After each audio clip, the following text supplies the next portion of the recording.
satisfied a conservative. Rousseau takes too rosy a view of humanity, but he causes a revolution. Swift is angry, but a Tory. Shelley is happy and a rebel. Dickens, the optimist, satirizes the fleet, and the fleet is gone. Gissing, the pessimist, satirizes suburbia, and suburbia remains. Mr. Gissing's error, then, about the early Dickens period we may put thus. In calling it hard and cruel, he omits the wind of hope and humanity that was blowing through it. It may have been full of inhuman institutions, but it was full of humanitarian people.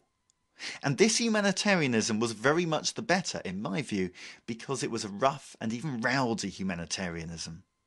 It was free from all the faults that cling to the name. It was, if you will, a coarse humanitarianism.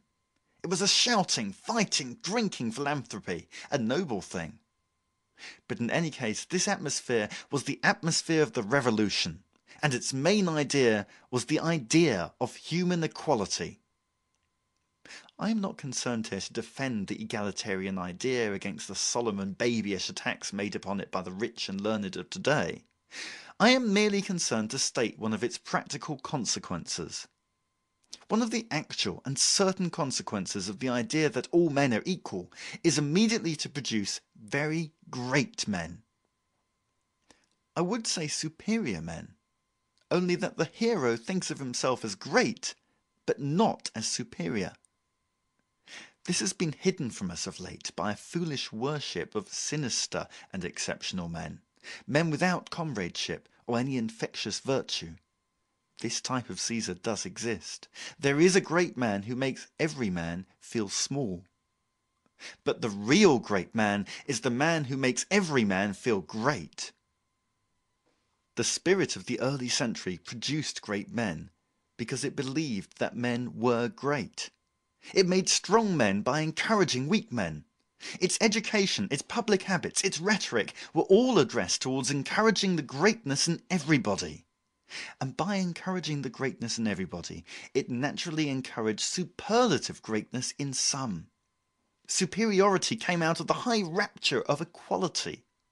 It is precisely in this sort of passionate unconsciousness and bewildering community of thought that men do become more than themselves. No man, by taking thought, can add 1 cubit to his stature, but a man may add many cubits to his stature by not taking thought. The best men of the Revolution were simply common men at their best. This is why our age can never understand Napoleon. Because he was something great and triumphant, we suppose that he must have been something extraordinary, something inhuman. Some say he was the devil. Some say he was the Superman. Was he a very, very bad man? Was he a good man with some greater moral code? We strive in vain to invent the mysteries behind that immortal mask of brass.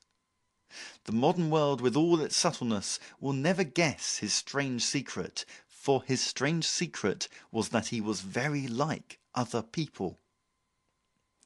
And almost without exception, all the great men have come out of this atmosphere of equality.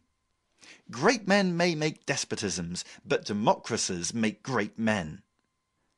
The other main factory of heroes besides a revolution is a religion, and a religion again is a thing which, by its nature, does not think of men as more or less valuable, but of men as all intensively and painfully valuable, a democracy of eternal danger. For religion, all men are equal, as all pennies are equal, because the only value in any of them is that they bear the image of the king. This fact has been quite insufficiently observed in the study of religious heroes. Piety produces intellectual greatness, precisely because piety in itself is quite indifferent to intellectual greatness. The strength of Cromwell was that he cared for religion. But the strength of religion was that it did not care for Cromwell, did not care for him, that is, any more than for anybody else. He and his footmen were equally welcome to warm places in the hospitality of hell. It has often been said, very truly, that religion is the thing that makes the ordinary man feel extraordinary. but it is an equally important truth that religion is the thing that makes the extraordinary man feel ordinary. Carlyle killed the heroes. There have been none since his time. He killed the heroic, which he sincerely loved, by forcing upon each man this question: am I strong or weak? To which the answer from any honest man whatever, yes, from Caesar or Bismarck, would weak. He asked for candidates for a definite aristocracy, for men who should hold themselves consciously above their fellows. He advertised for them, so to speak. He promised them glory. He promised them omnipotence. They have not appeared yet. They never will. For the real heroes of whom he wrote had appeared out of an ecstasy of the ordinary. I have already instanced such a case as Cromwell. But there is no need to go through all the great men of Carlyle. Carlyle himself was as great as any of them. And if ever there was a typical child of the French Revolution, it was he. He began with the wildest hopes from the Reform Bill, and although he soured afterwards, he had been made and moulded by those hopes. He was disappointed with equality, but equality was not disappointed with him. Equality is justified of all her children. But we, in the post-Carlylean period, have become fastidious about great men.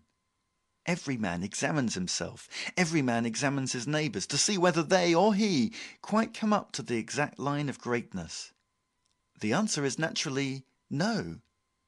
And many a man calls himself contentedly a minor poet, who would then have been inspired to be a major prophet. We are hard to please and of little faith. We can hardly believe that there is such a thing as a great man. They could hardly believe that there was such a thing as a small one. But we are always praying that our eyes may behold greatness, instead of praying that our hearts may be filled with it. Thus, for instance, the Liberal party, to which I belong, was in its period of exile always saying, "Oh, for a Gladstone," and such things. We were always asking that it might be strengthened from above, instead of ourselves strengthening it from below, with our hope and our anger and our youth. Every man was waiting for a leader. Every man ought to be waiting for a chance to lead. If a God does come upon the earth, he will descend at the sight of the brave. Our prostrations and litanies are of no avail. Our new moons and our Sabbaths are an abomination. The great man will come when all of us are feeling great, not when all of us are feeling small. He will ride in at some splendid moment when we all feel that we could do without him. We are then able to answer in some manner the question, why have we no great men? We have no great men chiefly because we are always looking for them. We are connoisseurs of greatness, and connoisseurs can never be great. We are fastidious, that is, we are small. When Diogenes went about with a lantern looking for an honest man, I'm afraid he had very little time to be honest himself. And when anybody goes about on his hands and knees looking for a great man to worship, he is making sure that one man, at any rate, shall not be great. Now the error of Diogenes is evident. The error of Diogenes lay in the fact that he omitted to notice that every man is both an honest man and a dishonest man. Diogenes looked for his honest man inside every crypt and cavern, but he never thought of looking inside the thief. And that is where the founder of Christianity found the honest man. He found him on a gibbet and promised him paradise. Just as Christianity looked for the honest man inside the thief, democracy looked for the wise man inside the fool. It encouraged the fool to be wise. We can call this thing sometimes optimism, sometimes equality. The nearest name for it is encouragement. It had its exaggerations, failure to understand original sin, notions that education would make all men good, the childlike yet pedantic philosophies of human perfectibility. But the whole was full of a faith in the infinity of human souls, which is in itself not only Christian but orthodox, and this we have lost amid the limitations of a pessimistic science. Christianity said that any man could be a saint if he chose. Democracy, that any man could be a citizen if he chose. The note of the last few decades in art